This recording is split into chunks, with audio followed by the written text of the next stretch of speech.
परमेश्वर के उसकी आज्ञा उल्लंघना की, इसलिए उसने उनके दुश्मनों को उन्हें गुलामी में ले जाने दिया। उन्होंने यरूशलेम का नाश किया और बहुत से यहूदियों को उनके अपने देश बाबुल में ले गए। दानियेल बाबुल में गए यहूदियों में से एक था। उसने परमेश्वर पर भरोसा किया और दिन में 3 बार उसे प्रार्थना की। परमेश्वर ने दानियेल को आशीष दी और वो उस देश में एक शक्तिशाली अगुआ बन गया। अगुए दानियेल से ईर्ष्या करते थे, इसलिए उन्होंने एक नया कानून बनाया। लोग केवल राजा दारा से प्रार्थना कर सकते थे। जो कोई भी उल्लंघना करता है वो एक शेरों की मांद में डाला जाएगा। दारा सहमत हो गया।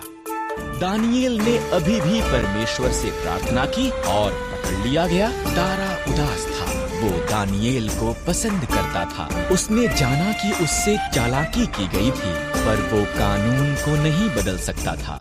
दानियेल को शेरों की मांद में फेंक दिया गया। शेर दहाड़े और दानियेल की तरफ आए। तब एक स्वर्गदूत पहुंचा। परमेश्वर ने उसे भेजा था। स्वर्गदूत ने शेरों का मुंह बंद कर दिया। दानियेल ने बिना किसी नुकसान के वहां पर रात बिताई। दिन निकलने पर राजा दारा ये देखने के लिए गए कि क्या दानियेल जीवित था। परमेश्वर ने मुझे बचाने के लिए स्वर्गदूत को भेजा, दानियेल ने कहा। राजा रोमांचित हुआ। दानियेल को शेरों की मांद से बाहर निकाला गया। तब राजा दारा ने दानियेल के दुश्मनों को मांद में डाल दिया। शेर उन्हें हड़प कर गए। राजा दारा ने उसके राज्य में दानियेल के शक्तिशाली जीवित परमेश्वर का आदर करने के लिए कहा। एस्तेर फारस की रानी थी, यहाँ तक कि उसका पति राजा क्षयर्ष उसके रहस्य को नहीं जानता था। एस्तेर यहूदी थी। एस्तेर का रिश्तेदार मोर्दकै महल में कार्य करता था और उसकी देखभाल भी करता था। राजा के सलाहकार हामान ने एक बड़े इनाम को प्राप्त किया।